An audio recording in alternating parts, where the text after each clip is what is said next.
Hello everyone, so I'm here today to talk about Sony and how I and many others at this point believe that they are heavily on the decline in a lot of ways, and why I think that's the case. So what really sparked this video is the fact that, if you didn't know, Sony is increasing the price of the PS5 in pretty much every region except the US. So I'll get to why I think they aren't doing it in the US in a bit. So them doing this has really opened my eyes. Like, I was already turning against them slowly, but this price increase thing has just increased my ire toward them even further, and I have a PS5. Their reasoning for this is basically inflation. That's essentially what it boils down to, but here's the thing.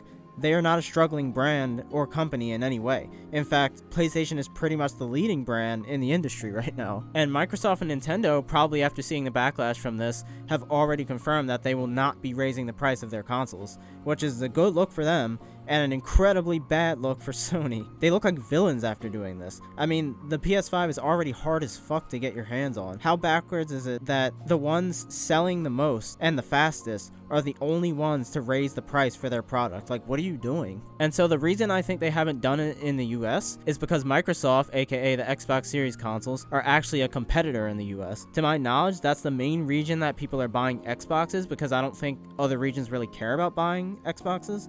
Why that is, I have no idea. I couldn't even begin to speculate, but I'm pretty sure that's what it is. They know this can have virtually no repercussions outside of the US, which may or may not be true. But moving away from the price increase, there's been a few other things that have been making me turn against them. Now, I'm not placing the blame entirely on Jim Ryan, which is the head of Sony, if you didn't know, but I do think he is mostly to blame for these decisions. So the earliest sign that Jim Ryan wasn't a good pick for Sony was when they promised a free PS4 to PS5 upgrade for Horizon Forbidden West. What actually ended up happening was they ended up charging us for it anyway, as if we all just forgot that they promised that or something. So then they got enough backlash that they eventually reverted that and made it free again. That was the first thing where I was like, that's a little weird, Sony. So fast forward to around the middle of last year, 2021, and they announced that they're shutting down the PS3 and Vita store. This once again got so much backlash that they reversed this decision. Why were they initially doing this? Because Sony doesn't give a fuck about game preservation. And I think that because the new PS Plus premium tier is proof of that, because they have like 10 retro games on there, and the PS3 games on there are still streamed instead of being able to be played natively on the console. And in my opinion, there's no excuse for them to still be streamed after all this time. I know they can find a way to make these games play natively on the console, but like I said, Sony and especially Jim Ryan do not care about retro or classic games, but that's a whole different topic, honestly. Another problem I have is the fact that they are literally announcing more fucking TV shows and movies than games, and I'm not exaggerating. I don't know if that's necessarily Jim Ryan's fault. I don't know who is greenlighting this shit, but we don't need 10 shows and movies.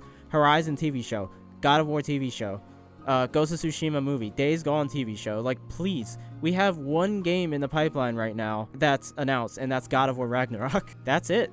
And I'm not saying none of those TV shows or movies will be good or anything. I do have my doubts, but my point is, like I said, there's literally more movies and shows being announced than games right now. And it's been a long time. It's been a while since they announced anything. What is up with that? But anyway, moving on to the next thing I have a problem with. Also the most recent thing, and I made an entire video about this if you want to check it out, but the fact that The Last of Us Part 1 is kind of a ripoff, because it's essentially just the remaster from PS4, but just slightly shinier, and that's kind of it. No gameplay improvements or anything, but that's not necessarily the problem. The problem is that the price for it is $70 fucking, and it literally has less content because they excluded multiplayer than the PS4 remaster, which is absurd. But yeah, I'm not gonna get into all that because I made an entire video about it already, but those are some of the things in recent times that has me looking at Sony in a not so good way anymore. I think they're getting arrogant and just not caring because they're on top, but let me tell you, if this continues, they will fall behind the competition. But yeah, that's about all I had to say. Let me know if you agree, disagree.